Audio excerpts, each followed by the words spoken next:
Gracias por estar presentes. El ruido que escuchan es la planta de la luz. Se nos fue la luz. Entonces, creo que vamos a tener que vivir con este ruido a lo largo del evento. El día de hoy vamos a arrancar con esta mesa, que es la mesa de emprendimiento. Tenemos a 3 expositores. El primero en la lista va a ser Guillermo Larios. ¿Puedes alzar la mano, Guillermo, por favor? Gracias. La segunda en la lista es Caridad Maylin. Caridad. Y la tercera va a ser Ananya Rajagopal. Ananya va a ser la tercera presentadora. La mecánica de trabajo va a ser la presentación de cada uno de los expositores por 15 minutos y después vamos a abrir el foro para 4 o 5 comentarios que se van a hacer de una sola vez, y los comentarios o preguntas pueden estar dirigidas específicamente a alguno de los expositores o pueden ser generales para que los expositores tomen la decisión si participan en la respuesta o no. Las exposiciones son de 15 minutos, entonces vamos a arrancar con Guillermo. Déjenme presentarles a Guillermo Larios. Guillermo es profesor de la Facultad de Economía y Negocios de la Anáhuac, México.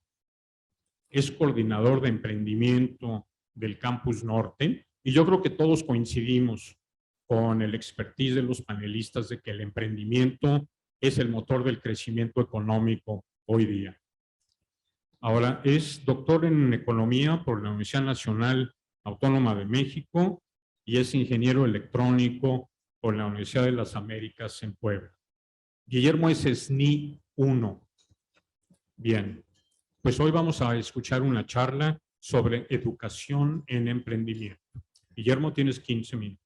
Bueno, muchas gracias, Luis. Pues vamos a... Creo que ya perdí el control. ¿Dónde lo dejé? Aquí está. Ok, aquí está. ¿Sí? Okay. Bueno, ¿me escucha bien? Sí, sí, gracias. Bueno, pues vamos a empezar.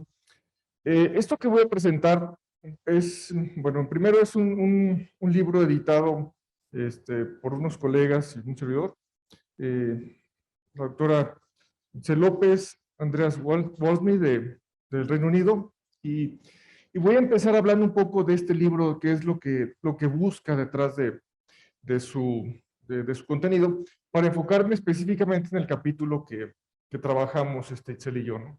Entonces el libro es un libro especializado en educación en emprendimiento a nivel licenciatura, con la intención de dar a conocer cuáles son las últimas aproximaciones teóricas sobre cómo realizar ese tipo de educación para este tipo de generación. Creo que no está sirviendo.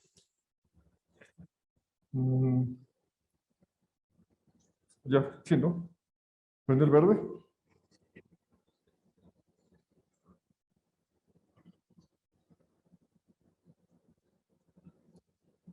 No, no sirve.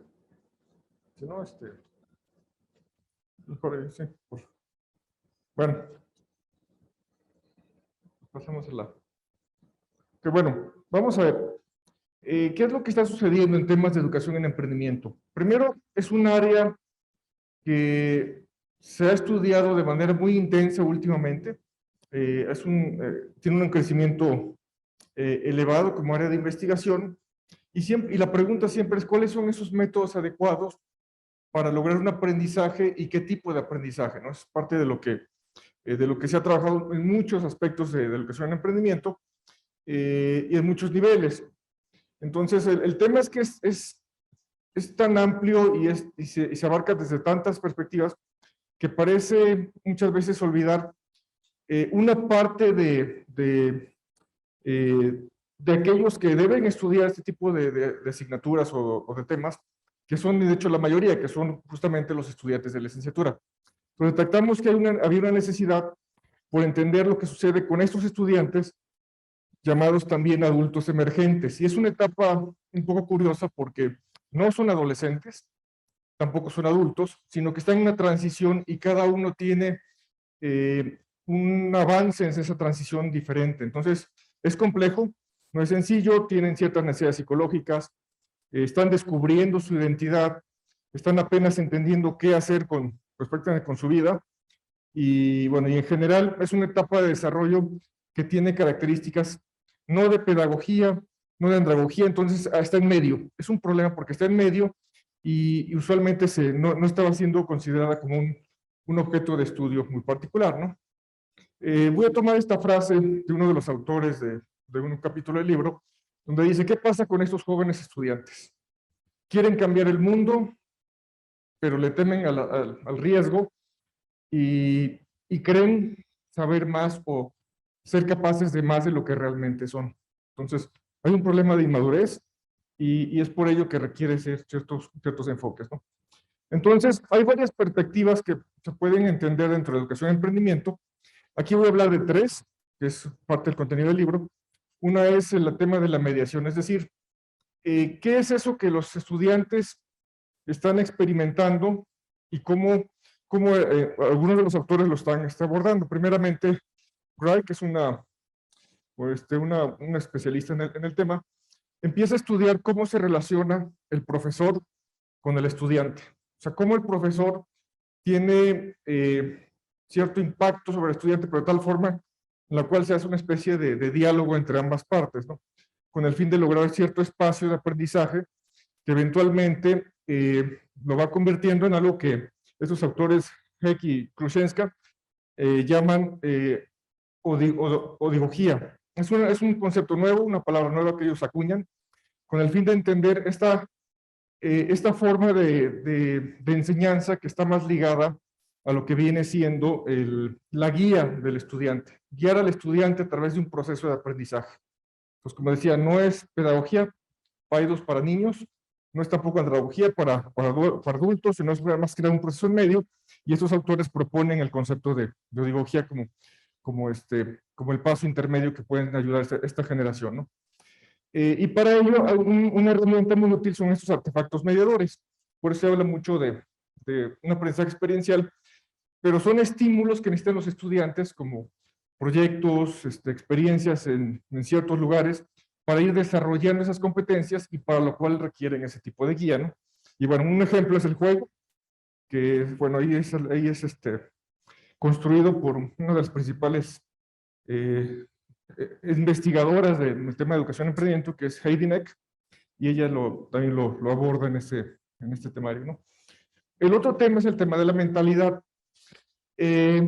Existe, bueno, eso es algo que se platicó ayer, pero existe la concepción de que el emprendimiento es para poner una empresa, y no es así.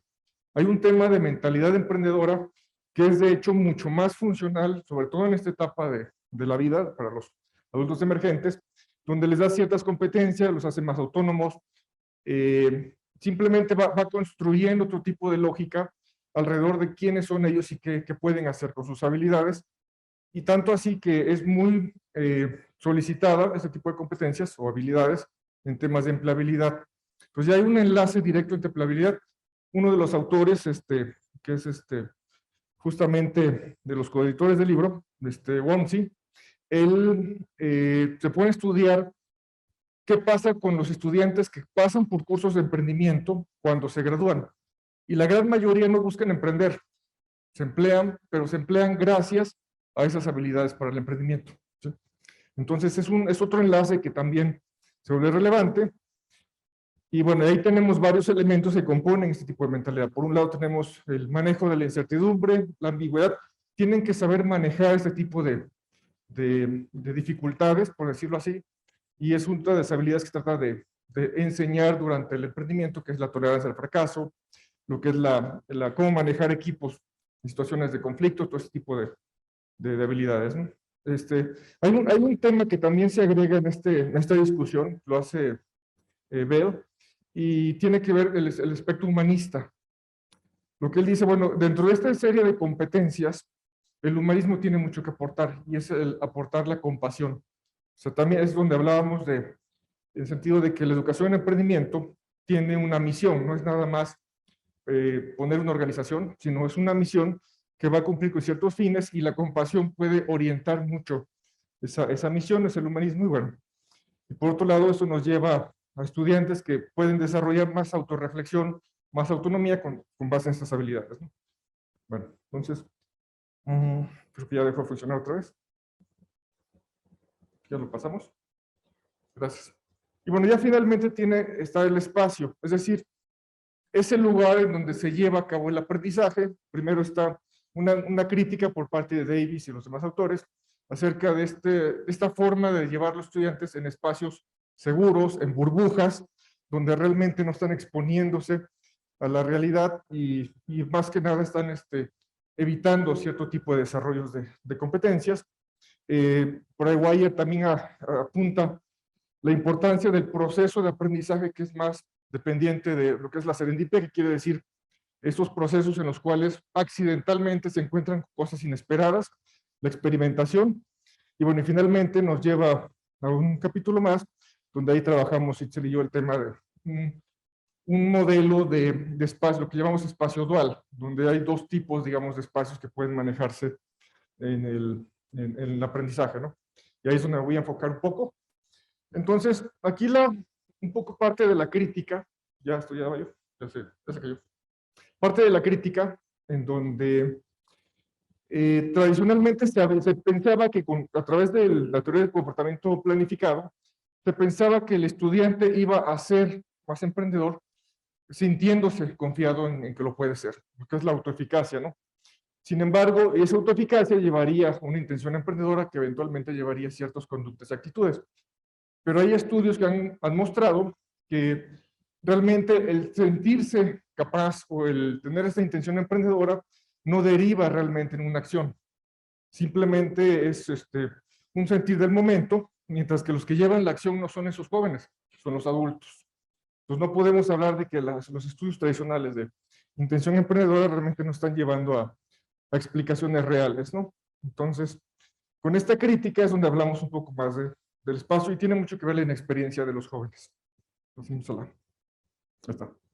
Entonces, ¿qué es lo que tenemos que esperar de este tipo de educación? Creo que debo apurar un poquito. Ya está. Hay una diferencia entre cómo se da la educación en negocios y qué es la educación en emprendimiento. La educación en negocios tiende a ser mucho más predictiva, más casual, en el sentido de que toma elementos de la experiencia de cómo gestionar negocios, estrategias, etcétera, y lo replica de manera sistemática. La diferencia es que el emprendimiento tiene que lidiar con la incertidumbre. La experiencia pasada no necesariamente va a definir qué es lo que sigue en cuanto a estrategias y modelos de negocio. Entonces, es más que nada por eso hablar de un desarrollo de una mentalidad. Para tratar con este tipo de incertidumbre, tener una práctica que lleve a identificar oportunidades a partir de más que nada de lo desconocido, ¿no? Creo que me está costando trabajo hablar con esto, así que... No, sí. Bueno, no me lo quité porque no importa. Bueno, entonces, aquí el punto es que es importante seleccionar qué competencias queremos, sobre todo, impulsar en estos jóvenes que están en una etapa de desarrollo todavía temprana y en proceso de identidad. Entonces, no se trata de llevarles las metodologías tal cual se les lleva a los adultos, ni tampoco como si fueran niños, ¿no? Entonces, esa es la dificultad. Eso, bueno, es algo que me voy a brincar porque lo había dicho ayer, el alcance. Entonces, de alguna manera, esta enseñanza de emprendimiento no es solamente un tema de ciencia que se puede aplicar y replicar de manera puntual, sino que tiene ciertos componentes de arte, en el sentido de que viene mucho de experiencial, pero de nada sirve lo experiencial si no es posible analizar lo que se está experimentando. Y de nada sirve con puro análisis si no tengo una experiencia única como persona en un espacio real, ¿no? Entonces va por ahí un poco la combinación de ciencia y arte, que esto está tomado más que nada de Heidinek. Y otra vez esta cosa no sirve. Ahí está, gracias. Bueno, lo vemos mejor, que sí. Ahí está. Entonces, este punto de aprendizaje experiencial que no es nuevo, fue creado por Kolb, destaca cómo es posible construir este tipo de desarrollo a partir de la inserción en espacios que no son el aula, ¿sí? de acuerdo al nivel de madurez de cada estudiante. Y eso convierte al profesor, de alguna manera, ya no en alguien que masivamente va a dar un curso, sino en un mentor individual o en un mentor de equipos, y eso lo hace mucho más complejo. Entonces, de alguna manera, este tipo de interacción con el mundo real, por un lado, los motiva más, eso es lo que se espera, y ellos salen a probar lo que ellos creen en este mundo real. Por ahí va el mensaje del aprendizaje experiencial, y bueno, y a final de cuentas son impactados no solamente por lo que ellos viven, sino también por cómo el profesor o el educador influye en ellos y en lo que están analizando de la vivencia, y eso tiene que ver con la propia heurística del profesor, que también es algo que toma en cuenta. Entonces, de ahí que generamos este modelo con la intención de dividir los dos espacios que tienen que ver con este aprendizaje en adultos emergentes. Por un lado está el espacio seguro en el aula, que es dirigido por el educador, y por otro lado lo que llamamos un espacio como de negocios, que está afuera, donde al estudiante se le invita a que experimente, pruebe, valide y vea lo que está sucediendo en la realidad, y en el centro está el mentor, el que lo tiene que ir ligando entre los dos espacios, ir ayudándolo en el análisis para generar estos dos tipos de pensamiento, el convergente, que es más analítico, el divergente, que es más creativo, y de esta manera llevar al aprendizaje, ¿no? Y bueno, esto tiene que ver obviamente con una buena estrategia por parte del docente sobre cómo hacer este diseño instruccional y didáctico en ambos espacios para que cumplan sus cometidos. Ese es el enfoque del modelo, ¿no? ¿Cuánto tiempo llevamos? ¿2? Bueno, ya para irnos terminando. Entonces, este entorno fuera del aula realmente se mezcla con el entorno dentro del aula. De eso se trata más que nada, mejorar la experiencia, como si fuera realmente un proyecto más cercano a la realidad, y que permite un análisis, una reflexión sobre temas reales, ¿no? Y esos son los tipos de competencia que se esperan lograr, más orientados a la acción, perseverantes porque se van a encontrar con que las cosas no son como creyeron, o sea, es manejar la frustración, tienen que aprender a entrevistar, a hablar con gente, son habilidades sociales que luego el estudiante, de hecho esta generación difícilmente las tiene contexto de las redes sociales, entonces una forma también de enviarlos a tener esa experiencia, sentirse más capaces, conocerse, y bueno, ya dije, tolerancia a la ambigüedad, ¿no? Entonces, eso es un poco el Cebelas que está buscando este tipo de modelo, y un diseño instruccional donde tiene que saber elegir bien esos métodos. De hecho, cada sesión tendría que ser personalizada al objetivo de enseñanza de ese momento y al espacio que va a estar utilizando en ese momento, para poderlos orientar de manera tan individual como sea posible o en equipos, ¿no? Entonces va por ahí el enfoque, y en fin, dependiendo también, ya dije, del espacio. Esto es más o menos el proceso que tendría que seguir el docente. Una vez que se determinan los objetivos de aprendizaje, se hace un diseño instruccional sobre cómo se va a llevar a cabo ese aprendizaje, el cual depende de cada espacio que se esté utilizando, ya sea en el aula o fuera del aula, y esto determina también los métodos didácticos que, a final de cuentas, deberían ser llevados a una forma de evaluación, ¿no? Entonces ya es por ahí la propuesta. Y en esencia, esto es lo que entendemos como la educación, emprendimiento y licenciatura. Es una progresión de métodos y experiencias que se desarrollan en ambos espacios, donde se enfatiza el rol del docente como mentor. Ya no es el profesor, es el mentor principalmente, para que facilite estos dos procesos de aprendizaje del pensamiento, ¿no? Tanto el divergente como el convergente. Y bueno, y eso es lo que los hace especiales en esta etapa de adulto emergente, que es muy diferente de cómo se manejaría con adultos o con más adolescentes o menores, ¿no? Ya, eso sería en tiempo. Muchas gracias.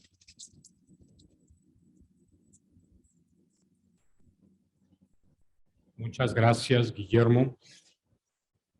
Enseguida viene la doctora Caridad Maylin. Caridad es licenciada en Ciencias Económicas por la Universidad de Barcelona y doctora en Organización de Empresas por la Universidad Complutense de Madrid. Es profesora en la Facultad de Derecho, Empresa y Gobierno de la Universidad Francisco de Vitoria, y dentro de sus líneas de investigación tenemos una que suena mucho: educación para el emprendimiento y la transformación social, la transformación social, que es lo que buscamos en nuestra universidad, en nuestras universidades. Y otro tema de investigación es emprendimiento, innovación y orientación emprendedora de la empresa. Caridad, tienes 15 minutos. Bueno, buenos días, lo primero. Y me ha tocado a mí explicaros lo que en realidad estamos haciendo en un grupo de investigación. Ya os ha contado Vanessa en qué consiste esta figura. ¿Me lo vas pasando tú, Alex? Gracias. Voy a ir rápido.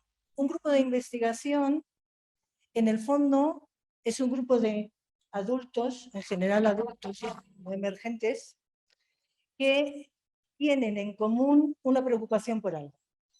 Y en el caso del grupo de investigación de emprendimiento, tenemos en común una preocupación por emprendimiento, renovación empresarial, y en este sentido estamos trabajando más con esta idea que comentaba antes Guillermo de unas competencias emprendedoras, que van a ser útiles no solamente para el emprendimiento, sino que van a ser útiles también para la renovación empresarial. Entonces, si quieres, ves pasando, porque lo que vamos a hacer es ir relativamente rápido.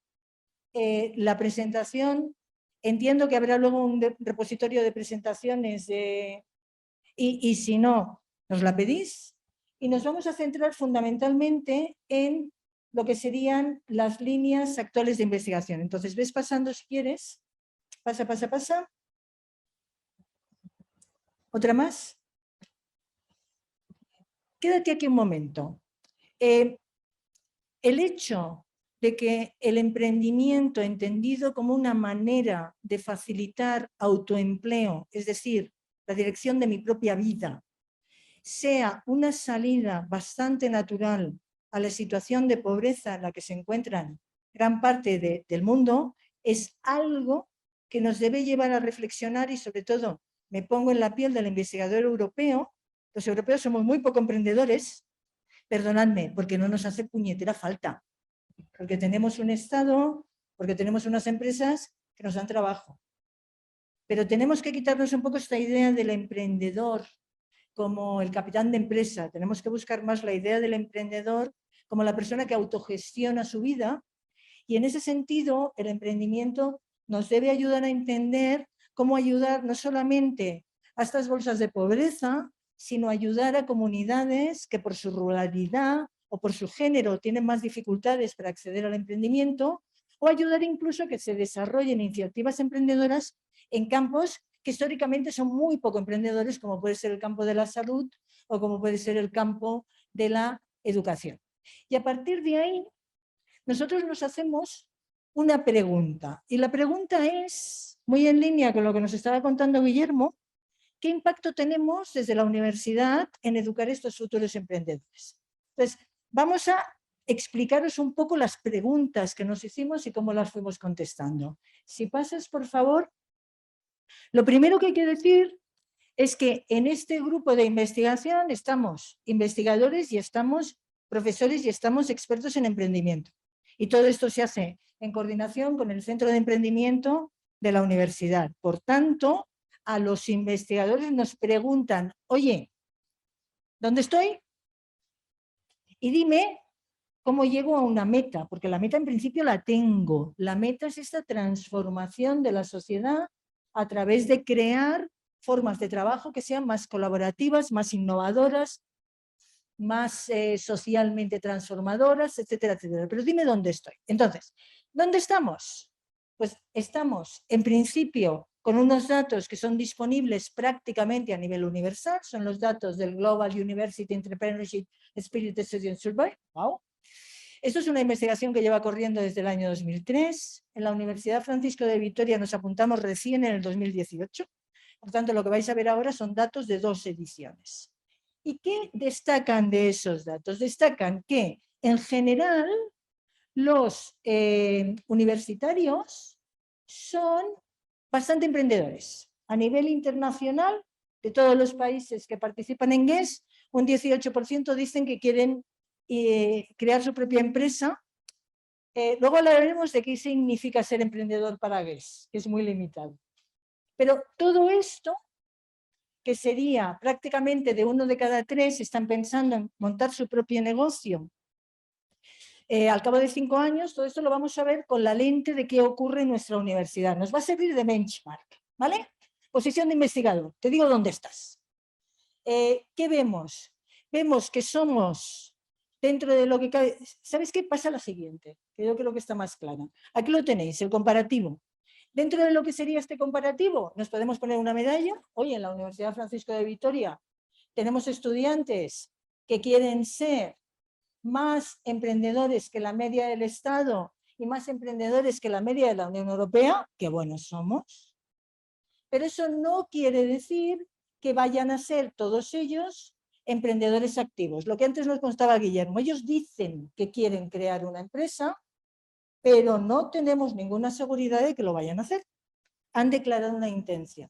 ¿Por qué nos interesa saber lo que quiere hacer el emprendedor universitario, las barritas naranjas? Porque en general, y esto ya es un estudio de emprendedores activos, son los más innovadores, son los que realmente cambian la forma de hacer las cosas. Por eso hay este interés que nos comentaba Guillermo sobre la educación en emprendimiento. Pero este dónde nos tiene que dar también una dirección para saber qué es lo que tenemos que cambiar. Y lo que tenemos que cambiar es que hay 2 sesgos que GES anuncia y que en la Universidad Francisco de Vitoria los tenemos como campeones.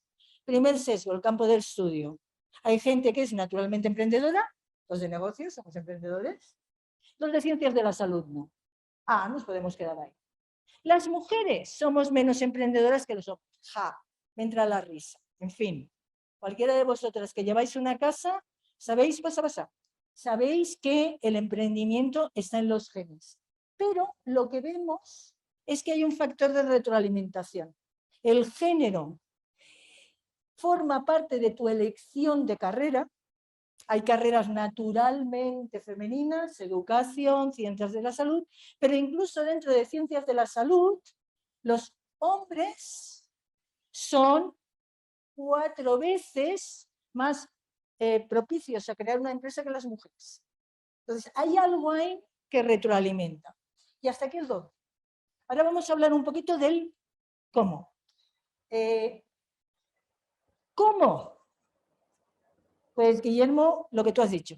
Si empezamos solamente a poner la educación en emprendimiento en el posgrado y lo hacemos como una educación dedicada, vamos a perder una gran cantidad de oportunidades de desarrollar competencias emprendedoras a través de intervenciones en el grado que pueden ser complementarias, obligatorias o que pueden estar integradas. Pero para decir que esta es la meta, lo que hicimos fue un pequeño experimento, que es lo que os voy a contar ahora. Y el experimento constituyó una, digamos, aplicación de este modelo que nos contaba también antes Guillermo, es el modelo del comportamiento planificado, donde nosotros vamos a actuar fundamentalmente aquí, en el control que yo tengo de cómo de competente me siento a la hora de emprender. Y lo que hicimos fue proponer, y aquí entra la gran virtud de trabajar en un grupo de investigación, donde tienes docentes de habilidades y competencias de la persona que se prestan a ayudarte a hacer este experimento. ¿El experimento en qué consiste? Consiste en tener 2 grupos, un experimental y un grupo de control, a los cuales se les hace una intervención educativa, se les mide en un pretest muy basado en la encuesta GES cuáles son sus actitudes hacia el emprendimiento y se les mide luego en el post-set. Pero como habíamos escuchado a Guillermo antes, metimos una pequeña rúbrica al final para que el proyecto que tuvieran que investigar lo juzgara un tribunal. Y ahí teníamos una cierta idea de cuál era su comportamiento en realidad.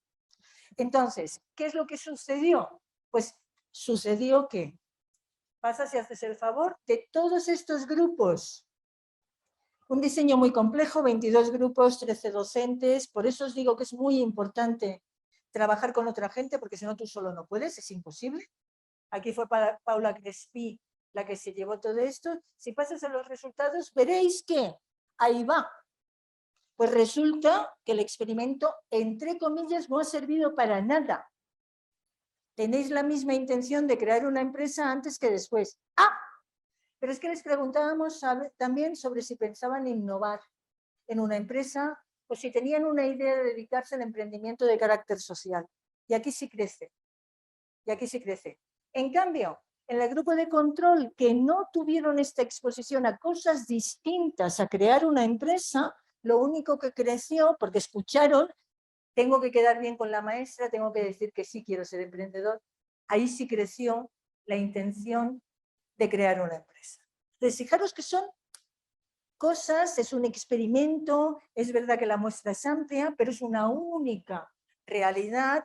La pandemia luego nos ha obligado a dejar esto un poquito parado y ahora queremos volver. Si pasas, por favor, Alex, a lo que serían las conclusiones, veréis, esta sería la rúbrica, donde también veíamos que las actitudes de oportunidad y de innovación eran actitudes más desarrolladas en los grupos que presentaron los proyectos y habían pasado por el experimento.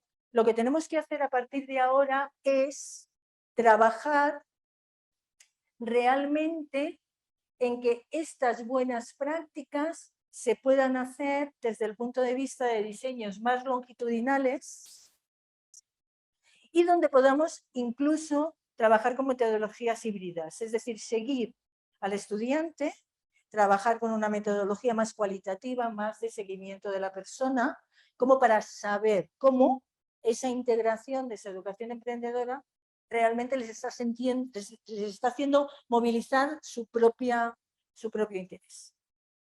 ¿De acuerdo? Entonces, segunda parte, segunda alma. Y aquí está Marisa Ramos, que es parte del problema de la segunda alma, que es la posibilidad de meterte ya en un proyecto de investigación, en algo que tiene que tener un principio y un final. El grupo de investigación investiga y no tiene otro tipo digamos, de objetivos de tiempo que los que tú te marcas. El proyecto no. El proyecto es bastante más puñetero. El proyecto tiene objetivos, tiene resultados y aquí necesitas montar un equipo multidisciplinar y por eso yo, que tonta no soy, y Marisa, que creo que tampoco, lo que decidimos fue llevarlo entre las dos, precisamente para que toda esa carga burocrática y de gestión no nos sobrepasara. Y es un proyecto en el que estamos dos personas de la Universidad Francisco de Vitoria, una persona de Anahuac, México, que es Marisa, y una persona de la Complutense. Entonces, aquí tenéis un poquito esta idea que también hablábamos en la mañana, hibridar sangres. Ella es la experta en cultura, yo algo de negocios sé, Ángeles es hiperexperta en organización de empresas y Ramón, que es el muchacho que no está aquí en la foto, de lo que sabes de emprendimiento y de estadística. A partir de ahí, ¿qué es lo que hemos hecho? Pues lo primero que estuvimos trabajando en el proyecto, mirad qué título más maravilloso, cocinar cultura, crear riqueza. Nosotras creemos, porque hay que creer, si uno no cree no investiga, nosotras creemos firmemente en que el emprendimiento gastronómico puede ser un actor de movilización no solo económico, sino social, cultural y sostenible. Y por eso nos hemos puesto a investigar aquí. Entonces, este emprendimiento cultural, este emprendimiento de alta cocina, lo empezamos a trabajar con dos objetivos. El primer objetivo era crear un marco teórico, es decir, otra vez comportamiento planificado, hay un contexto propicio o no, yo tengo unas actitudes hacia emprender y me formo. Y a partir de ahí creo una empresa y me comporto como emprendedor. En este comportamiento como emprendedor yo voy a tener unos objetivos, esto es muy economía, muy negocio, ¿verdad? Direcciones de diversificación, crecimiento orgánico, internacionalización y demás, con una propuesta de valor que va a añadir más o menos valor. Si esta dirección de desarrollo es una dirección que añade valor, tendré, y aquí entra el efecto de la dinamización, tendré una recreación de valor en el contexto. Y ese es un poco nuestro modelo de efectos. ¿Qué hicimos?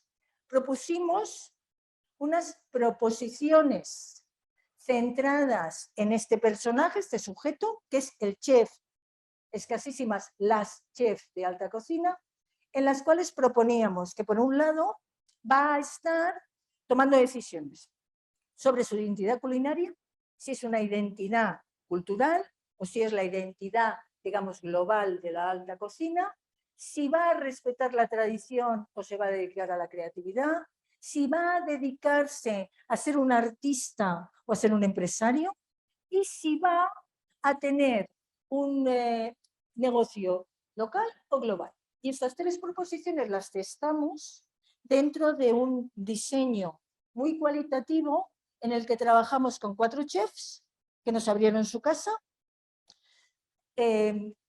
Trabajamos también con académicos, hicimos observación de sus restaurantes y de otros, y al final creamos una cierta matriz que trabajamos con análisis temático, como para decir, estos 3 ejes nos permiten posicionar al emprendedor. Y creemos que son los perfiles, al menos en México, los perfiles más numerosos son el 1, el 2 y el 3. Este sería el creativo, autorrealización, pero este sería el tradicional, autorrealización. Y aquí en medio estaría el híbrido. Realmente los que dinamizan y crean crecimiento económico y social son estos 2. En Latinoamérica hoy cuesta identificarlo. Probablemente será alguno de los chefs peruanos que ustedes conocen, Virgilio Martínez y demás. En Europa, bueno, pues aquí pondríamos a David Muñoz o alguno de estos. Pero más o menos vamos viendo que si nosotros educamos a nuestros chicos para que trabajen por aquí, probablemente vamos a tener emprendedores gastronómicos. Y la última parte, porque me queda un minuto, no se la voy a contar. Les voy a decir que vayan al libro de los pósters porque está explicada ahí, pero lo que sí les quería decir es por qué hacemos esto. Estamos investigando al chef de alta cocina y de golpe y porrazo nos ponemos a investigar qué ha pasado con el emprendimiento gastronómico durante la pandemia. Y lo hacemos ¿por qué? Porque en el fondo también tenemos ese sentimiento de urgencia. Como investigadores no podemos estar ajenos a la realidad y ver que durante los años 20 y 21 nuestro sector ha sufrido muchísimo. Entonces buscamos, y lo hicimos en este caso también con metodologías híbridas, observación de fuentes secundarias y análisis de caso, buscamos el proporcionar a los gestores de las empresas algún tipo de buena práctica. Y la buena práctica la verbalizamos en la experiencia de comparar al SEA y CMR en México. Y vimos la importancia que tenía el haber protegido el empleo por parte de CMR como un factor que ayudó a su sostenibilidad y también ayudó a un mayor compromiso en la diversificación del negocio que tuvieron ellos en comparación con Alsea. Entonces, esto que está más o menos explicado en el póster, esto también ocurre en mitad de un proyecto, no puedes seguir haciendo la investigación que querías hacer, te paras, pero no dejas de investigar, intentas buscar otras cosas en las que ser útil a la sociedad. Y si ya te vas a lo último, más. Ahí, anterior. Tres ideas que luego, si queréis, comentamos en el coloquio. Lo primero, ya lo hemos hablado esta mañana, colaborativo. Y sobre todo el mundo es invitado a entrar, pero todo el mundo es exigido a trabajar. No estoy en un grupo de investigación, no me van a poner ninguna medalla por eso.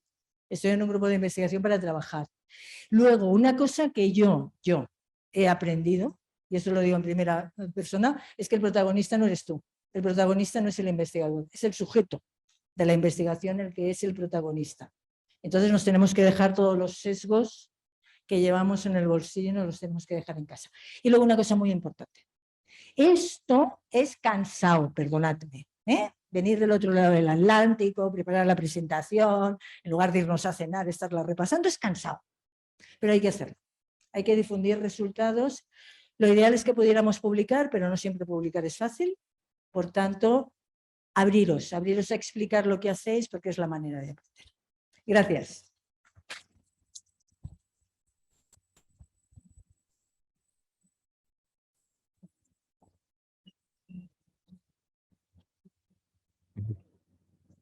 Muchísimas gracias, Caridad. Nuestra tercera presentadora, Ananya Rajagopal. Ananya es profesora de la Facultad de Economía de la Universidad de Anáhuac, México. Es ingeniera industrial por el TEC de Monterrey. Tiene una segunda licenciatura en Administración de Negocios por Alliant University en San Diego, en donde también sacó el MBA y finalmente un doctorado también en el TEC de Monterrey. Es miembro del Sistema Nacional de Investigadores, nivel 1, y sus áreas claramente van a ser emprendimiento y mercadotecnia. Ananya, gracias por estar con nosotros. Tienes 15 minutos. Muchas gracias. Okay. Hoy voy a hablar sobre el libro que escribí el año pasado sobre mujeres emprendedoras en mercados emergentes. Me llegó la inspiración de este libro porque por la pandemia había muchos maneras de que las mujeres en empresas, en mercados emergentes empezaron a ver cómo pueden innovar y tener un poco más de seguridad en caso de que pasaba algo. Y más mujeres, porque mujeres son los que no lo vemos, porque en actualidad el rol de mujer en muchos países del mundo, excepto algunos muy desarrollados, es el que es dedicado a la casa, ¿no? Entonces, ese estereotipo o ese como un nombramiento, un título que se le da a la mujer, estaban revelando de cierta manera para quitar eso y empezar a mejorar todo sobre lo que tenían que hacer para innovar y basado en innovación frugal, no cualquier tipo de innovación, era más innovación frugal que era para recibir o ver cuáles son los recursos o pocos recursos que ellas tenían y sobre eso ver cómo lo podían mejorar e innovar sobre usando esos recursos, que sea económico, que sea su educación, que sea su tiempo, varios atributos que habíamos considerado. El libro se considera o se divide en 5 capítulos y en los 5 capítulos tocó diferentes temas en el base. Por ejemplo, aquí está un esquema del libro, cuáles son los capítulos y cuáles son los principales temas o atributos que se ha sido tocado en el libro. Los principales capítulos o los 5 capítulos se queda con emprendimiento en las relaciones humanas, ¿no? ¿Cuáles son las relaciones humanas que se tocan las mujeres? ¿Quién necesita? Ahí hablo temas de equidad de género por una prisma de género. Esa prisma tiene 3 facetas. Las facetas, primera faceta es sobre la igualdad, sobre equidad de las mujeres, sobre su educación y sobre la parte de qué es lo que necesitan ellas para sentirse como aceptada en el rol de emprendedora, ¿no? Ese es como autorreconocimiento hacia ellas mismas. Después hablo el rol de las mujeres en la sociedad, ¿no? Aquí veo un tema de paradigma o un framework de LIFE. LIFE Framework principalmente trata de los 4, como dice, es el libertad, inteligencia, fraternidad y equidad. Esas 4 palabras o esas 4 siglas, aquí en México, principalmente en Oaxaca y en Chiapas, se está siendo aplicada mucho, también en Puebla. ¿Qué está pasando con ese framework? La libertad, las mujeres lo ven como por emprender, se sienten una libertad económica tanto como socialmente, se sienten responsables, se sienten libres para hacer lo que les gusta. Inteligencia porque usan temas de innovación frugal, lo cual a ellos les hace que se sienten más,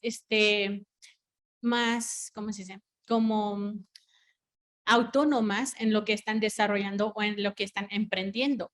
Fraternidad, porque aquí en México hace 10 años o casi hace 12 años llegó el tema de microfinancieros, tanto como grupos o self-help groups, ¿no? Son los grupos de mujeres, principalmente está constituido por mujeres que se hacen en Oaxaca, tanto como en Chiapas, y en esos grupos lo que hacen es que los microfinancieras les dan un préstamo con un tasa de interés muy exponencialmente caro, a veces llega a 112% su tasa de interés, pero esas mujeres logran ese monto, lo toman ese monto y terminan pagando, todavía generando ciertas ganancias. Los grupos están hechas por 5 o 10 mujeres, dependiendo de la localidad y la zona. Esto está muy prominente en Oaxaca, tanto como en Chiapas. Y en Oaxaca, una de las empresas que entrevisté se llama Sofitel. No, Sofimex. Sofimex es la empresa que da ese tipo de microfinanzas a ese tipo de grupos de ayuda propia a las mujeres, ¿no? Y la parte de equidad es porque esa equidad es una palabra muy importante. Hubo mucha investigación en el libro para ver cómo lo puedo destacar la parte de equidad, porque es importante ver cómo las mujeres se sienten, o las personas en general, se sienten no igual, no, más bien es equidad para que se sientan aceptadas, se sienten como responsables de los que ellos están emprendiendo, ¿no? Sienten como reconocidos. Y esa es la parte de equidad que también se habla. Este paradigma se aplicó también, de hecho, en vivo, en una empresa de se llama Talavera de la Reina, que está aquí en Puebla. Talavera de la Reina hasta recibió un reconocimiento internacional porque hace las talaveras, los azulejos, más o menos, o algunos tipos de, otro tipo de artesanías como platos, varias otras cosas que son representativos de México, pero usando una tecnología y está 100% emprendido por mujeres, ¿no? 100%. Entonces, ella hasta presenta sus trabajos o sus productos en una, eh, se llama, es una entidad del gobierno, se llama Cotrepa o Cotep, algo así. Luego lo podemos ver. Pero ahí está la parte de paradigma de la vida, ¿no? Entonces, después empezamos con los temas de cómo se puede hacer empoderamiento de las mujeres, que se platican en el primer capítulo. Después viene la dinámica del género. ¿Por qué las mujeres necesitan o sienten esa necesidad de emprender, de resaltar que ellas también pueden hacer cosas que mucho mejor que sus, que hombres, ¿no? O que sus contrapartes en ese sentido? Empiezo a hablar de los temas de capabilities y competencies, ¿no? ¿Cuáles son las capacidades, habilidades de las mujeres?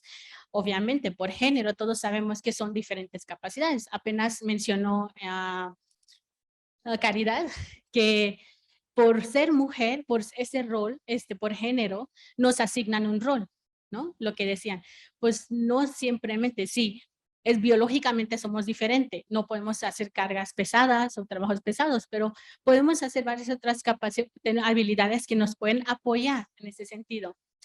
Después, la parte de Femininity Dominance también llegó muy importante ahí, que en parte de cómo dominan ese tipo de, cómo sienten la dominación mujeres con ese tipo de trabajos. Por ejemplo, aquí en México tomé otro ejemplo de otra empresa, que es la de Imaginarium y también de Jugaré. Las dos empresas están constituidas o están dirigidas por mujeres, ¿no?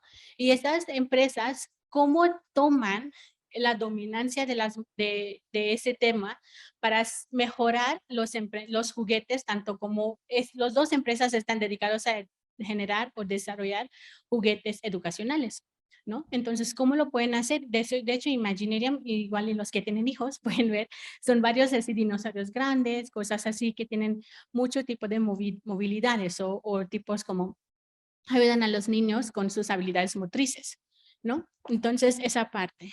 En esos dos capítulos también hablo de una estrategia de 6 cajas, 6 boxes, ¿no? ¿Cómo llegan esas mujeres? Por ejemplo, Guillermo que decía, la educación es importante. Muchas mujeres no logran ser exitosas en ese tipo de emprendimientos porque no tienen la educación, la base, no educación formal, simplemente ni siquiera saben leer los estados financieros, interpretarlos, ¿no? Ni siquiera tienen ese interés o se sienten limitadas en muchos países, especialmente en África, tanto como en la India, porque tomé 5 países como muestra y fueron en general 15 empresas dirigidas por mujeres, 3 por país, para ver cómo estaban haciendo. Y eso fue en el último capítulo, donde presento casos de esas emprendedoras mujeres. También empiezo a platicar sobre cómo comportan mujeres en negocio, en su entorno, ¿no? Cómo exploran las oportunidades. Como dicen, muchas veces nos limitamos, se limitan simplemente porque no es su rol, solamente no por lo que ellas piensan, por la sociedad, por la cultura, ¿no? Dicen, ¿tú qué vas a hacer? Simplemente, eso fue una entrevista que tomé porque fue un trabajo cualitativo en ese capítulo precisamente. Y me dicen, una mujer me dice, es que a mí mi familia me dice, ¿tú qué vas a hacer? Tú no necesitas emprender, vas a perder dinero. Lo que necesitas hacer es cuidar a los hijos, ¿no? Entonces, eso es como que lo tomó un reto y dijo, no, yo no puedo estar en la casa nomás cuidando a los hijos. Yo puedo aportar. Y con ese empezó y ya empezó a tener una empresa mucho más grande que ayudó no solamente a mejorar su economía familiar, tanto como superar las expectativas económicas de su economía familiar, ¿no? También en el capítulo 4 hablo de innovación y los ecosistemas. ¿Por qué es importante innovación? ¿No? ¿Por qué la creatividad no se da a las mujeres? Por ejemplo, en la gastronomía, que decía Caridad. ¿Cuántos chefs mujeres encontramos? Muy pocas, según ella solamente son 3, ¿no? En nivel muy alto, otros son hombres. ¿Por qué? Porque piensan que las mujeres no son creativas o solitas se autolimitan y dicen no somos creativas o habrá que ver qué es lo que está pasando en ese aspecto. Pero la creatividad y el feminismo y creatividad en las mujeres se limita mucho simplemente por la sociedad y por la cultura. También, ¿cómo se administra la innovación? ¿No? La administración de innovación también es importante. Puedo tener una idea muy genial, pero si no sé cómo llevar a cabo y si no sé cómo administrar mi innovación, pues se va a ir para abajo. De hecho, mi tesis doctoral fue principalmente sobre empresas emergentes en las economías emergentes y se vio que entre 3 años y 8 años de edad de una empresa, que es una microempresa, se fallan 80% de las empresas. ¿Por qué? Porque no saben administrar su innovación. No es de que no tienen buenas ideas, simplemente no saben cómo llegar con el consumidor y mantenerlo. Con que logran un market share inicial, sientan que eso es todo.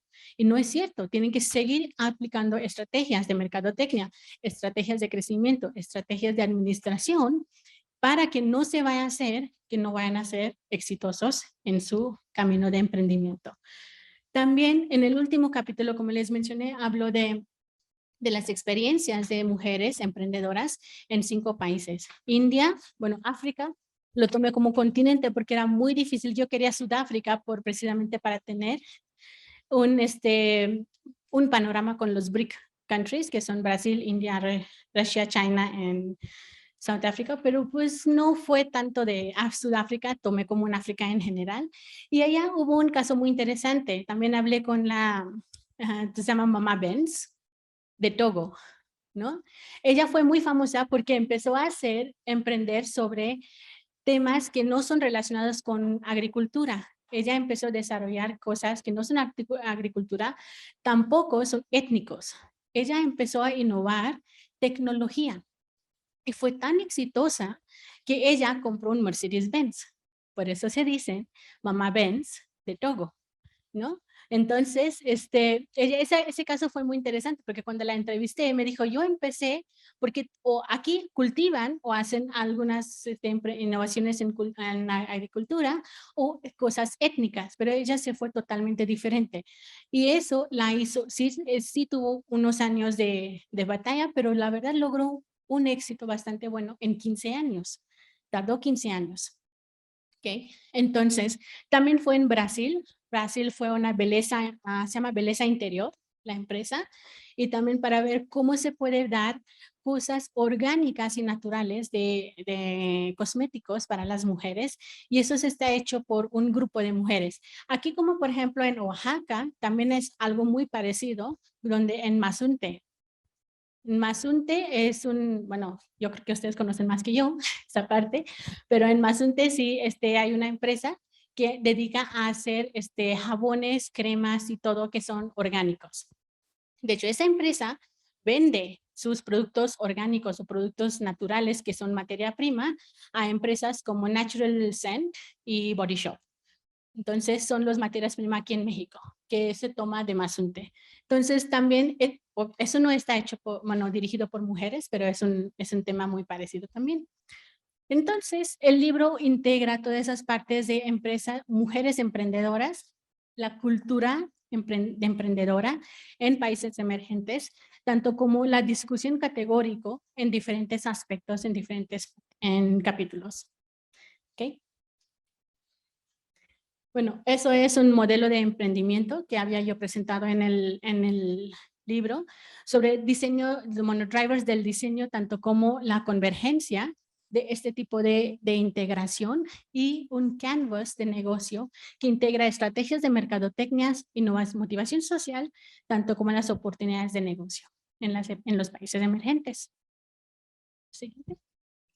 Y los 5 países que yo les mencioné, dependiendo, por ejemplo, aquí en México es mucho de negocio familiar o family business firms. También está la parte de work-life balance, aunque no se da mucho. Yo vengo de una cultura corporativa, trabajé en 10 años en corporativos y allá no existe un work-life balance. Es como vender tu alma al demonio, ¿no? Porque te vas desde 7 de la mañana hasta 10 de la noche y ahí sales, ¿no? Pero aquí está muy importante la parte de work-life balance, tanto como productos étnicos.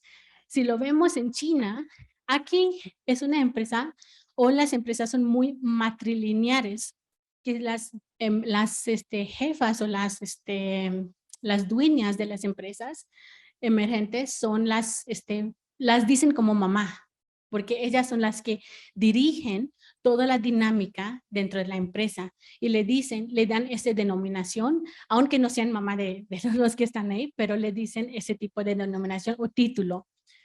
Y de ahí hablan más, ellos son más dirigidos hacia administración de riesgo, más que buscar un balance en vida y trabajo. Y en caso de África tenemos Small Farm Enterprises, tanto como un social motivation, los dos, ¿no? Entonces, esto es el panorama de las empresas, de las mujeres emprendedoras que tuve entrevistas para tomar el último capítulo del libro. ¿Ok? Pues muchas gracias.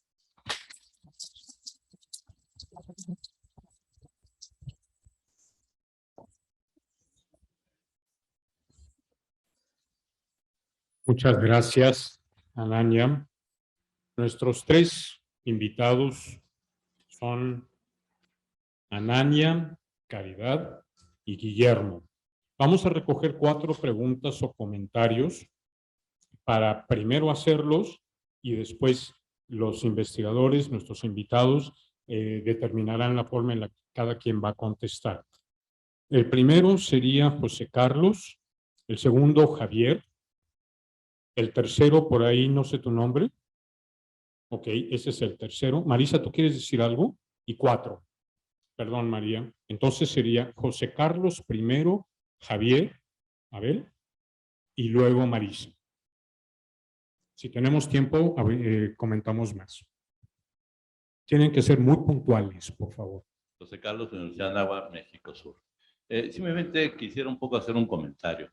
En base a la presentación de Caridad que dispone de datos, y eso es algo sumamente interesante, y quisiera preguntar justamente a Guillermo si tiene datos con respecto a lo que es esa investigación de personas que dicen que van a emprender al momento de terminar la carrera y después 5 años después, o tiene algún tipo de datos. Digo esto porque yo estudié alguna vez, me invitaron a estudiar el Instituto de Fracaso. El Instituto de Fracaso tenía justamente datos donde mencionaba básicamente que el emprendedor es exitoso al 3.º o al 4.º intento. Entonces sí es importante contar los datos y mucha de la causa del fracaso era una causa de desconocimiento del mercado, ponía un local en un mercado no adecuado, el falta de control de gastos, sobre todo en la parte restaurantera, que son muy buenos haciendo la comida, pero en la cuestión de gastos no son tan buenos. Y también hablaba sobre cuestiones, digamos, familiares que ayudan mucho a que un emprendedor pueda, digamos, ser exitoso. Entonces, sí me gustaría mucho esa parte de saber esa información estadística. Y con Anaya un poco, yo trabajé microfinanzas durante muchos años y capacité a las instituciones que acabas de decir. Y entrevisté también a mujeres exitosas en los grupos. Yo no sé si tienes, porque querían hacer un trabajo, yo estaba en ese momento dando el posgrado en la UNAM, pero no pude participar, sobre modelos de sobrevivencia. Una de las cosas que interesaba a estas instituciones que habla de COPEME, no es la mejor, sin comentar algo negativo, pero hay muchas instituciones de microfinanzas donde querían básicamente el modelo de sobrevivencia acerca de estas emprendedoras. No sé si tienes algo de eso comentar. Eso es todo, gracias.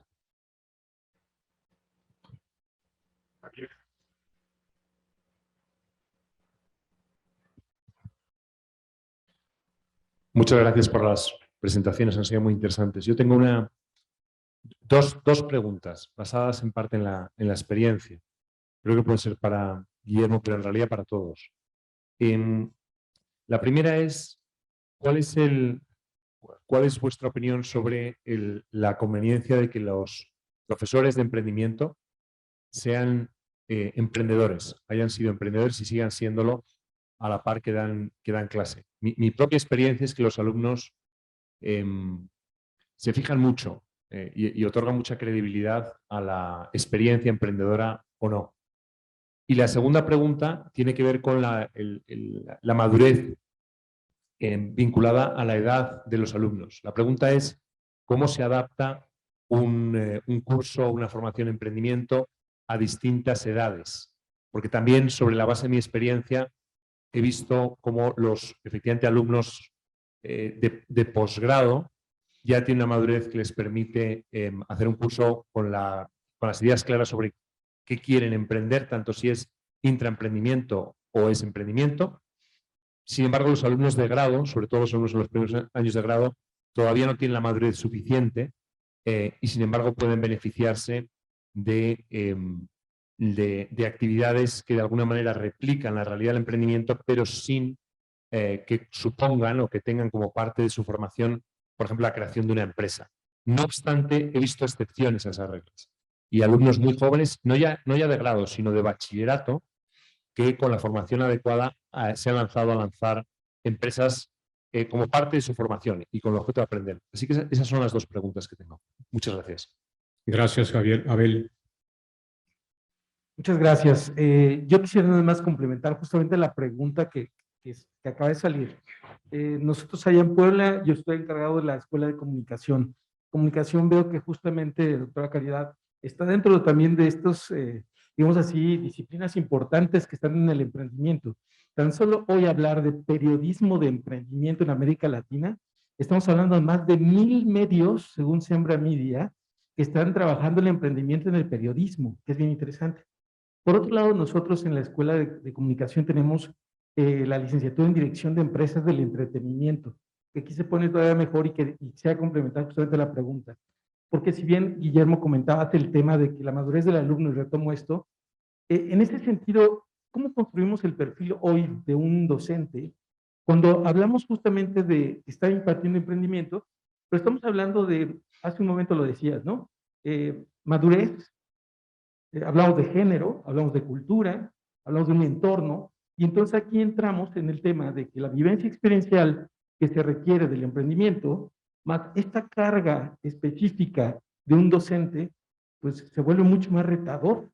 De lo contrario, tendríamos a lo mejor una serie de materias que podríamos dividir por humanismo, por humanidades, negocios, pero al final del día me parece que es un reto muy fuerte para lo que nos está proponiendo, ¿no? Entonces, sí me gustaría nada más dejar claro esto, porque el sujeto de aprendizaje, pues tenemos, como bien dices, al alumno, tenemos al emprendedor y tenemos al empresario. Entonces, nada más canalizar esto, sobre todo a nivel de licenciatura, que nos interesa mucho. Nosotros hacemos proyectos aplicativos y también proyectos justamente que no me gustaría que se quedaran en eso, en nada más terminé el requisito para poder titularme en el emprendimiento, pero no hay un seguimiento. O sea, tenemos muchos alumnos que terminan diciendo esto es lo que yo quiero de emprendimiento, pero ya no hay un seguimiento para saber si lo lograron como bien la doctora Caridad lo hacía. Gracias, Abel. Marisa, por aquí la cuarta participación. Y vamos a dar oportunidad una más con María Salamanca para terminar. Bueno, aquí más que pregunta, pues una felicitación a los ponentes, de verdad muy interesante, sobre todo esta figura intermedia entre un adolescente y un adulto que quiere emprender, que nos ayuda a entender a los alumnos y por supuesto la equidad de género en el tema. Más que pregunta es una recomendación. De verdad ha sido fantástico tener este equipo de trabajo que, aunque nos divide un océano y estamos en 2 continentes, cuando hablas de cultura y tienes la oportunidad de contrastar cosas que parecen muy obvias para tu realidad cotidiana y de repente te dicen, no, es que eso no se usa aquí o eso no se hace allá. La realidad no me dejará mentir, que fue un ancla muy importante para lograr una objetividad que nos permitió llegar a puntos que a lo mejor no hubiéramos encontrado. Además de que también nos permitió dar ese viraje, ¿no? Cuando nos cayó la pandemia encima, pudimos rápidamente encontrar salidas de emergencia gracias a una perspectiva mucho más global. Así como también Anaya en su investigación ocupa 4 países y un continente, creo que ya no es opción pensar local, sino también los contrastes globales, ¿no? Es realmente el comentario que quería compartir. Y creo que va para María Salamanca. Gracias, María. Gracias, Marisa. María Salamanca. Hay que ser breves, por favor. Ay, bueno, felicidades, me encantaron sus exposiciones. Y yo, bueno, doctora Anaya, quisiera tener contacto con usted para su investigación. Nosotros estamos escribiendo sobre emprendimiento femenino y cultura. Yo quería preguntarle, ¿qué tanto afectan los factores culturales, o crees tú que afecten los factores culturales que escribimos a nivel para el emprendimiento femenino? Que se nos hace, bueno, a mí se me hace muy importante esos factores culturales. ¿Qué es lo que afecta para que México tenga poco emprendimiento femenino y prevalezcan poco en el mercado las mujeres, ¿no? Por un lado. Por otro lado, al considerar los BRICS, ¿por qué dejaste fuera a Rusia, no? Me llamó la atención. Bueno, esto fue antes de la guerra, por eso te digo que me gustaría tener contacto. Y Caridad, también me gustaría tener contacto contigo porque me llama mucho la atención, o sea, generalmente los chefs, ellos no tienen experiencia para entender el negocio. ¿Okay? Y muchos, por ejemplo, los que han ahorita sido exitosos en México, han tenido conexiones con empresarios, gente que tiene el dinero, que aporta el dinero y entran como socios chefs, y son los que aquí en México, en cadenas de restaurantes, han tenido mucho éxito, ¿no? Entonces, sí me gustaría ver, no sé cómo ustedes estén conectando esa parte, ¿ok? Gracias. Muchas gracias, María. Con esos comentarios vamos a cerrar en este momento. Si no hay inconveniente, Guillermo, vamos a empezar con Caridad, luego con Anaya y luego tú, Guillermo. Cada quien tiene 5 minutos para comentar los comentarios o responder las preguntas que crean pertinentes. Pues por frescura voy a empezar por la última. Y tiene que ver también con el tema experiencial que comentaba Guillermo.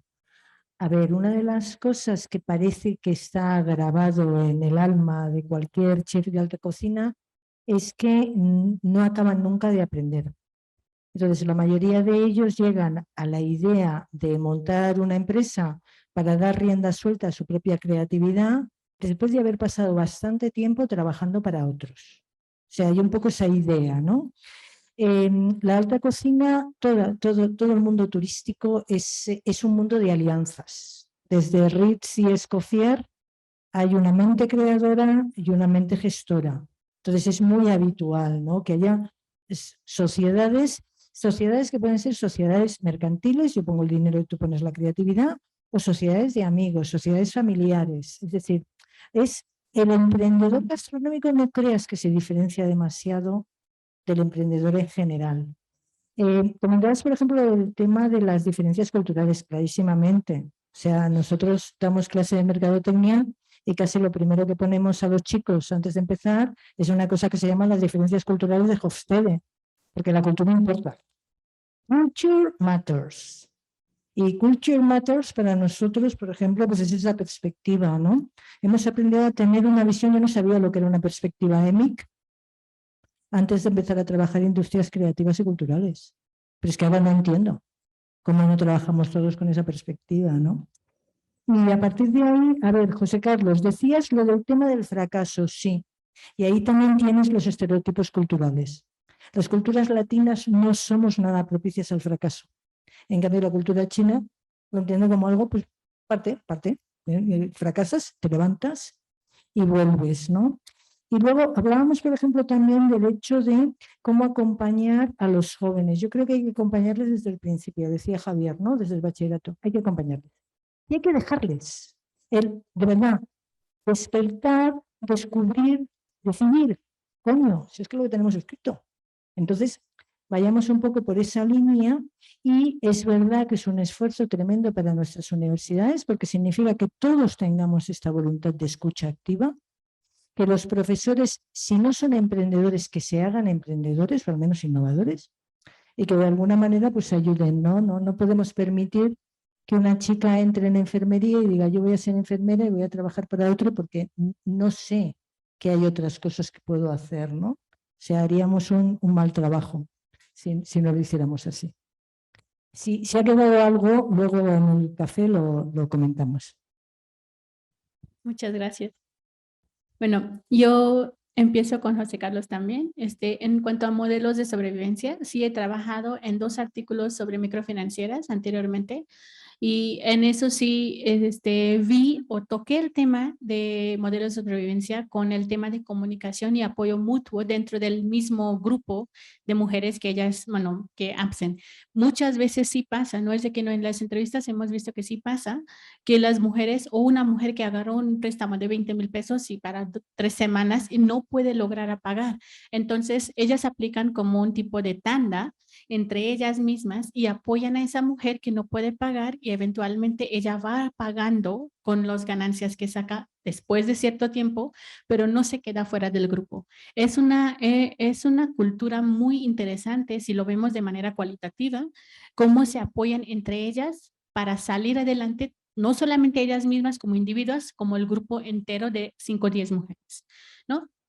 Entonces sí aplican ese, pero no es muy formal. Eso depende qué tanta comunicación lleva dentro del grupo. Entonces no se puede decir que a cada uno de los grupos que tienen ese microfinanciero tienen ese tipo de modelo de sobrevivencia. No lo tienen. Pero hay a mayoría, como 70-80%, sí lo tienen. Porque es como acuerdos mutuos, ¿no? Entre el grupo. En eso sí. También en cuanto a la madurez de los alumnos, lo que habías preguntado, perdí el nombre, pero Abel, sí. En cuanto a eso, yo doy 2 materias de Practicum 2 y 3, en el cual sí es totalmente desarrollo de un producto o un servicio totalmente nuevo que no existe en el mercado actualmente. Y he sacado proyectos que sí han sido emprendidos, en el cual los alumnos o un alumno o el equipo de 2 o 3 alumnos han llevado a cabo su proyecto a vida real, ¿no? Y esos proyectos, de hecho, 2 de esos proyectos fueron premiados como mejores proyectos de la generación hace un par de años, ¿no? Entonces sí se puede, el tema es que también quiero decir que los alumnos tienen diferente perfil. Unos entran solamente para ver si me gusta o no ser emprendedor y otros ven como que sí, en eso estoy, eso es mi core y cómo voy a aprender, ¿no? Entonces esa parte, si quieres, luego lo platicamos más adelante. El tema de emprendimiento femenino que me comentaste, María, perdón. ¿Qué tanto afecta a los factores culturales? Bastante, pero el tema de que no importa en qué país está, ese emprendimiento feminística o femenino, generalmente son en países emergentes o vías de desarrollo y tienen problemas muy parecidos. Entonces, no puedo decir que en México el problema de emprendimiento feminística es muy diferente que en China o en India. La verdad son muy parecidas y si quieres luego platicamos para darte más detalles de eso. ¿Y por qué dejé fuera Rusia? Porque la verdad intenté hasta el no parar para sacar a alguien que me pudiera dar información o contactar. Mandé 10,000 correos, en serio, pero no recibí ninguna respuesta. Entonces, precisamente por eso, por falta de reciprocidad, se quedó fuera Rusia. Si no, no fue por otro tema. Ok, gracias. Bueno, ya. Bueno, contestando lo agrupo en 3 preguntas. La primera, si hay estadísticas. Primero, bueno, a nivel global está el GEM, está el GES que presentó Caridad. La NAWA participó no en esta última edición, sino en la anterior. Ahí hay datos de diferentes campos, sobre todo México y Jalapa también tuvo una fuerte participación ahí. Y también hay investigaciones en curso con datos con los alumnos. Hay un trabajo que está haciendo la doctora Itzel López con Leobardo Mata y Alejandra, tesista de doctorado de comunicación, que están justamente trabajando en intención emprendedora y autoeficacia con nuestros alumnos. Entonces, sí hay varios datos que están, podrían estar disponibles, ¿no? Sobre la pregunta de los profesores, es una buena pregunta y es todo un dilema. Si necesitas ser emprendedor, creo que la respuesta es depende. La realidad es que cada profesor es diferente, incluso dentro de los mismos profesores que son emprendedores son diferentes, los mismos profesores que son académicos son diferentes. Y hay una discusión también en la literatura sobre la alta subjetividad de la enseñanza del emprendimiento, porque la persona que dirige, que mentorea es única. Sin embargo, sí hay diferencias. Por ejemplo, el que es emprendedor muchas veces tiende, bueno, hay críticas que ahorita menciono los autores, pero el que es emprendedor tiende muchas veces a creer que su labor es motivar, por ejemplo. Le falta a veces metodología y trabaja más que nada para motivar a los alumnos y no es el caso. El que es académico en un extremo, en otro extremo, cree que su trabajo es pues dar herramientas y ser analítico y tampoco, o sea, entonces ese equilibrio cuesta trabajo. De hecho hay un trabajo en curso que también estamos realizando sobre cómo los antecedentes del educador, entiéndase en términos de heurísticas, influyen en el tipo de educación a los alumnos. Y ahí encontramos 3 perfiles en esencia. Está el emprendedor, está el académico y está el consultor. Y cada uno parece que tiene ciertas características, pero la forma, ya fuera del tema de investigación, la manera como lo hemos intentado resolver ya en la práctica aquí en la universidad, es estableciendo rúbricas comunes para que, independientemente del camino que tome el profesor, se pueda llegar a los mismos objetivos de aprendizaje alrededor del proyecto, de manera experiencial. Entonces ya cada profesor le da un sabor distinto, pero esperamos llegar al menos a ese objetivo y que el alumno viva esa experiencia y sea mentoreado por su profesor, de la manera como lo puede hacer, ¿no? Esa es una, y la otra pregunta que también es muy buena sobre el nivel. Hay también depende, hay un autor que es Laqueus, que propone 3 tipos de enseñanza de emprendimiento. Dice, bueno, se puede enseñar emprendimiento, hablando acerca del emprendimiento, que es lo que ya deberíamos estar dejando, porque no sirve de nada que traiga puros héroes a hablar de lo maravilloso y de lo excitante que es el mundo del emprendimiento. Se puede enseñar emprendimiento, bueno, se puede enseñar el tema para el emprendimiento y en este caso es mucho más focalizado.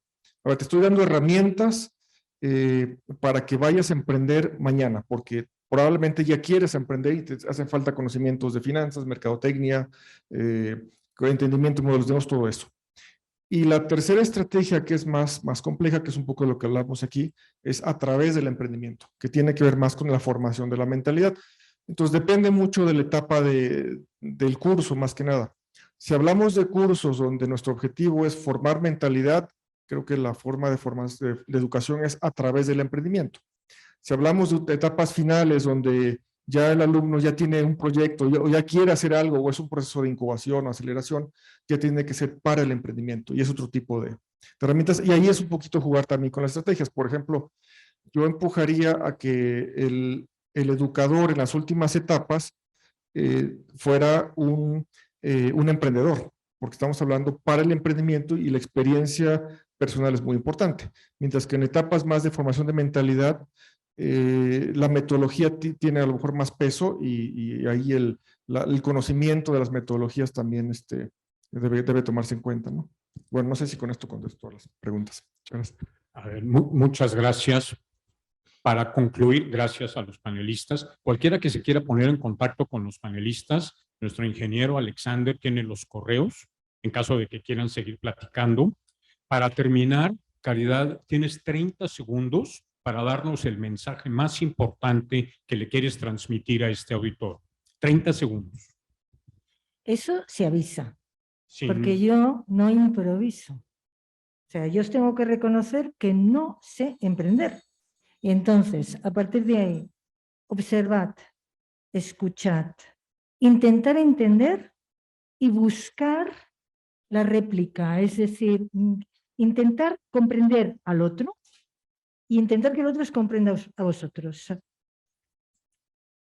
Diálogo. Diálogo yo creo que es lo que me llevo de aquí y lo que hace que empiece a entender un poquito más qué pasa por la cabeza de un emprendedor, yo que sinceramente no lo soy. Muchas gracias. Yo digo que es importante la disciplina y la intención de emprender, porque puede tener una persona muchas ideas muy brillantes, pero si no tiene la disciplina para llevar a cabo, no lo va a lograr.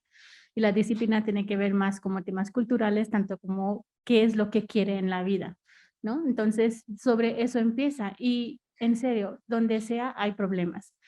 Quien sea tiene problemas. Entonces, hay que ver cómo podemos mejorar o cómo podemos superar eso para lograr nuestro objetivo, ¿okay? Que es el emprendimiento.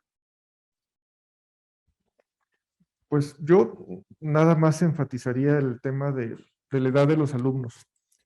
A ver, algo que nos enfrentamos, y creo que esto es independiente del tema de emprendimiento, es a que queremos que los alumnos cada vez sean más conscientes de los problemas que estamos enfrentando, lo que dijo Anania. Y queremos que los enfrenten estos problemas desde diferentes ópticas. Tenemos problemas ambientales, sociales, económicos, de todo tipo. Pero la realidad, y es parte de lo que también vengo observando en los cursos, es que ellos quieren pasar un grado, una materia y quieren una calificación. Su etapa todavía no está lista para comprometerse probablemente en su mayoría, digo, siempre hay excepciones, como por ahí se decía, pero en su mayoría todavía no están listos para llevar a cabo ciertos proyectos de vida, apenas están descubriéndose. Sin embargo, si podemos explicarles para qué les estamos dando lo que les estamos dando, y pueden tener mayor entendimiento de cuándo les puede servir, a lo mejor obtenemos mejores resultados. Yo creo que eso sería un poquito el mensaje, ¿no? Bueno, muchas gracias, panelistas. Con esto concluimos este primer panel. Son las 11:45. Nos vemos de regreso a las 12:05 para seguir con el siguiente panel. Un aplauso para todos nosotros.